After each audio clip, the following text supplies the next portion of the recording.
compensatory acceleration training. I just got a Wikipedia, better than Wikipedia definition right here. Push! Oh!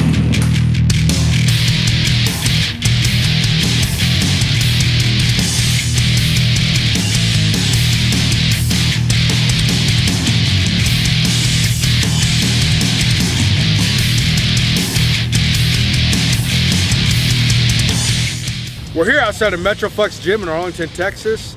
If your gas station ready enough and you got the cojones, you can walk across a homeless camp and get a hell of a burrito. But let's focus on the workout today.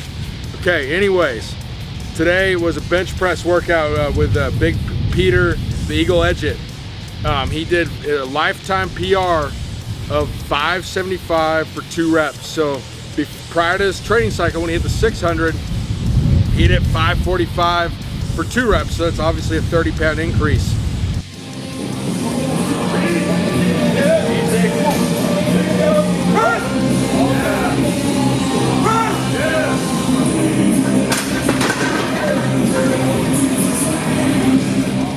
So we're setting the sights here. He's like very purpose-driven on his 650 right now, and it seems like a bit of a jump, but I mean, let's be honest, folks, nothing happens linear usually. It usually happens in spurts, and he's in one of those growth spurts. So instead of, holding back, we're gonna ride the momentum to a huge bench press here. And he's, really got his lifestyle in order. He's, even though he's one of the legends of the beer halls of Dallas as a bouncer, he's cut back on that work to have more time to rest training. And I'm sure the violence has picked up at the place since he's not there to keep things under wraps. But he's sleeping more. He's got his eating in order. Everything is pointing to 650, so it sounds silly, but the law of flotation wasn't thought of by the contemplating of sinking of things. So there you go. There he is, right there too. Yeah. So if you look at him, you see there's that Ukrainian-looking crazy bastard in the corner. Everybody knows that if crap goes down, he's going to be right in the middle of it. It's going to get ugly. Yes, he does sort of look like that, but that's besides the point. Okay, so what we did next is we did that bench press specific isometrics. So if you look at how he did that, he takes it, gets a good negative contraction before pushing it up. And the reason for that is if you do a negative contraction before the positive, you store lactic like energy, and then you can push more force in the isometric. The isometric, you produce like 15% more force than you can concentrically for about 15 times longer. So he pushes that sticking point. The only place he's at a sticking point with 15% more force, 15% longer, he's gonna absolutely obliterate it. So then after that, we rested about 2.5 minutes. He hit the 505 for 2 reps at conditioning contraction.